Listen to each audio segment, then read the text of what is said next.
Welcome to Bible Devotionals for Everyday Living, the podcast. Today's text is from the book of Habakkuk, chapter 1, verse 3 through verse 6. And I am reading from the ESV.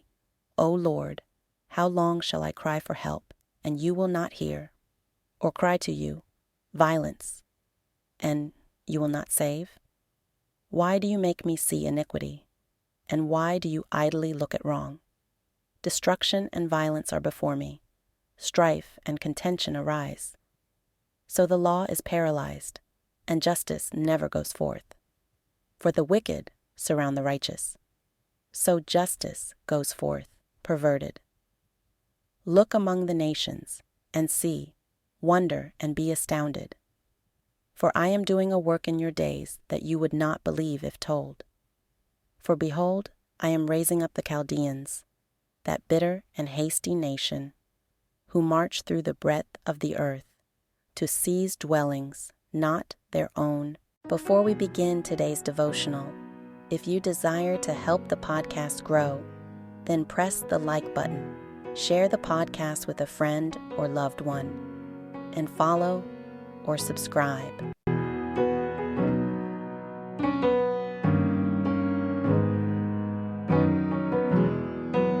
As we continue to discuss book of Habakkuk, chapter 1, we see in verse 2, Habakkuk cries out to God a question. The prophet is sending a complaint before the Lord.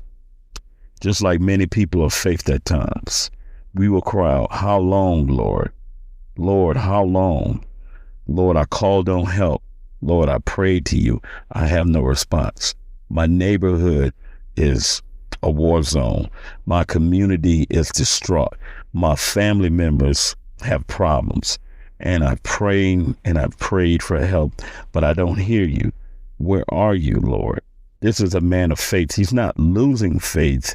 He's just perplexed, for lack of a better word. He's perplexed about God's timing. And we see he gets no answer. And so he's emotionally upset a little about what's happening and what he's witnessing in his nation. The prophet was tired of seeing the inequity, the wickedness. He talks about that in verse 3. How long do I have to see? Why do you make me see iniquity? I am observing destruction. As we watch the nightly news, we can see violence in foreign nations all around the world. And the prophet is looking upon that destruction and the violence. And he's saying, how long, God, do I have to witness this? He sees contention and strife among man. And he's saying, Lord, where are you? And he sees that in the prophet's day, it was the Mosaic law. It was the law of God being violated. However, it's like somebody in a modern day sense seeing laws being violated or laws being trifled with, and the wicked gets away. The corrupt men and women in power, they get away with it. And the prophet is tired of looking at that. And he's also seeing in verse 4, he said, the wicked surrounds the righteous. So justice go forth perverted. It's like the wicked is getting a one-upper. The wicked is winning. It's like a soccer match between the righteous and the wicked. They are cheating and they're winning. They're cheating in the law and they're winning, and they're getting over on the righteous. So therefore, it's like a fixed soccer match. The rules are perverted, and the prophet is tired of seeing it. However, he gets his response. And that's the thing about God. Your response is coming. It's not coming like your private butler. You ring a bell and he's there. Our God has a plan. And so the response goes according with the fullness of God's plan. In addition, when God speaks, the prophet is not ready for what God is going to give him, the message that he's going to throw at him. The prophet is caught off guard by God's answer. The prophet thinks, like a lot of us would think when we get a message like what he got starting in verse 4, that God is going to favor one side or the other, meaning that when it comes down to the nations, that God is going to be patriot. Yes, he has a favor over the southern kingdom of Israel, but he is not patriotic to the southern kingdom of Israel. If I can use an American term, we look at somebody as being patriotic in this country.